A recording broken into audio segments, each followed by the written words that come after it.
నమస్కారం. ETV news కు స్వాగతం. ముందుగా ప్రధానాంశాలు. బ్రిక్స్ దేశాలకు ట్రంప్ టారిఫ్ బెదిరింపు, ఘర్షణ కోరుకోవట్లేదన్న చైనా. టెక్సాస్లో వరద బీభత్సం, 82కు చేరిన మృతుల సంఖ్య.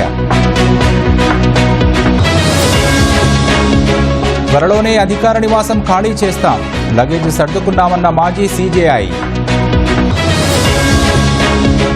పాక్ సైన్యానికి నమ్మకమైన ఏజెంట్లా పనిచేశారు, విచారణలో తహవూర్ రాణా వెల్లడి.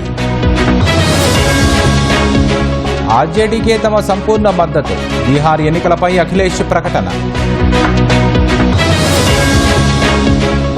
మధ్యప్రదేశ్లో ఎలుగుబంటి దాడి, 3 మృతి, 2కి గాయాలు.